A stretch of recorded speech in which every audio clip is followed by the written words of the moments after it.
xam ne yàlla sant na la nga topp ko xam ngeen ne buñ nee atiiu Llaaha wa atiiu rasuul leer na ku ne xam na ko wa ulil amri dafa bare sëriñ bi nga jébbalu sa ul ndax moom nga jox sa mbir moo amee sa mbir yépp moo lay digal di la tere kooku ci ulil amri la bokk. sa baay bi nga xam ne itam yàlla daf koo jox sa kilifteef nga war koo topp ci ulil amri la bokk. sa soxna war na dégg sa ndigal ci moom bokk ci ulil amri yi mu war a topp ci la bokk suñu borom sant nanu ñu topp ko. bu fekkente ne itam lu mel ne xalifa wala koo xam ne kii suñu borom daf fag atteb zahir bi teg ko ci loxoom nga xam ne mooy tax nizaamu adduna bi mën a dox ndax Seydina Omar wax na ne waxtu woo xamee ne jullit ñi jaayante nañoo nangam ci jullit ñi jaayante na def ko muy xalifa keneen képp koo xam ne bëgg ngaa benn ku bañ koo def nañu dóor baatam nañu dagg baatam ndax day indi li ñuy wax fawda désordre métti lay indi kenn kii jaar fii yonent bi sallallahu alayhi wasallam bañ na ko ba defa noonu ñett ñu ànd nañ jiital kenn muy seen kilifa jullit kon ngir seen nizaam ordre bi jub jaar ci fi mu war a jaar jub occ nit dafa war a am kilifa ulil amri du dara lu dul kilifa gi nga xam ne kilifa gu walaa bal la sharia teg na la nga war a topp ndigalam kookee boo moyee ndigalam rek mooy nga yàlla waaye nag ci lu dul loo xam ne lii yàlla daf la koo tere ndax moom la taata li maxluqin fi ma'siyatil xaaliq lépp loo xam ne lii suñu borom tere na la ko moom ni ki tey julli woor yi nga xam ne farata la jigéen ji mënul topp borom këram ba mu sant ko ne ko bu ko def mu bañ koo def bu ko defee rek bàkkaar bu rëy lay am ñoom ñaar ñëpp naka noonu sëriñ bi du tere taalibe bi bëgg a julli farata gi sañ na koo tere naafil la ndax Cheikh Abou Yazid Bustami am na beneen suufi yi boo xam ne bii daf ko invité woon bi mu dikkee fekk xaadim bi maanaam booy bi liggéeyal góor googu di togg woor Cheikh Abou Yazid Bustami ñëw bi ñu tegee taabal yi teg ñam yi ñu tàmbali lekk mu ne ko wool maanaam booy bi mu woo ko mu ne ko dama woor mu ne ko dogal koor gi mu bañ mu ne ko gan gi ki nga xam ne moo invité Cheikh Abou Yazid naan ko waaye dogal kii sëñ bi kii nit yàlla bu faal nee na dogal Cheikh Abou Yazid Bustami ne ko bàyyi kooku yàlla mere na ko bu yàgg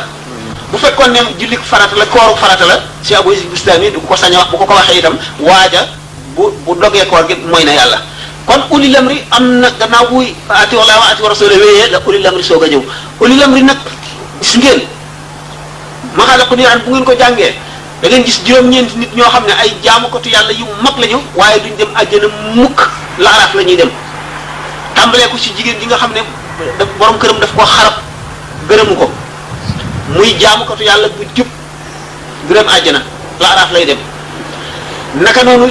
jaamukatu yàlla bu foor bi nga xam ne dafa nay du jëriñ kenn dara naka noonu itam biy jaam di am ki nga xam ne moom jaam bi moom lar bi nga xam ne kii bokk na ci ulil amri ki ko moom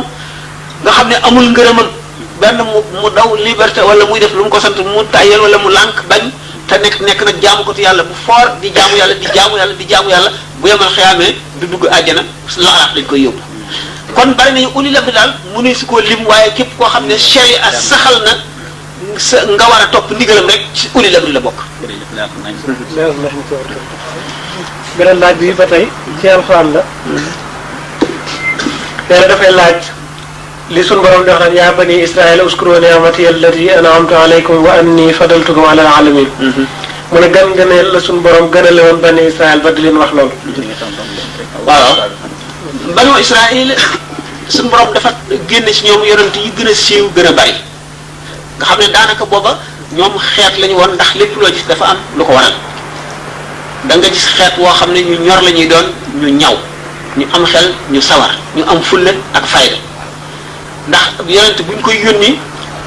suñu borom daf koy jàpp ndilal doxal yonent gi te xam nga yonent bi bu bokkee ci xeet woo xam ne donte xeet wu suufee bu koy amul waaye am na woo xam ne nit ñi seen bopp xeet nañ ko ba ku ca jógee boo dee woote kenn du la wuyu lu mel ne inna laa qad ba'atha lakum taaluuta malikan qaalu an yakun lahu mulku alaynaa wa nahnu ahaqqu bil mulki minhu wa lam yu'ta saa'atan min al-maali qaala inna llaaha stafaahu alaykum wa zaadahu basatan fil ilmi wal jismi toujours boo gisee ñu naan yonent du nekk jigéen du nekk nangam du nekk nangam du ca loolu wàññi ko la wàññeent la waaye day tax woote bi jafe ndax nit ñi dañ ko day daal di bëgg a xeeb duñ ko wuyu naka noonu banu Israël nag dañoo nekke woon noo xam ne ñoo gënoon a féete kaw ci wetu civilisation ak métier ak sàkku am tedd ngay àdduna suñ borom di tànn ci ñoom di nit ñu xam ñoo xam ne daanaka ñoo féete kaw ñeneen ñi ci xeet yi kon suñ borom tànn leen xam ne attan nañu yenuk nubuwa ak risaala yónnee woote di jax nit ñi ndax xam ngeen ne buñ nekk day yonent yàlla noonu li mu daj waaye yonent yàlla noonu jiitu na leen li mu daj te taxul mu dee ci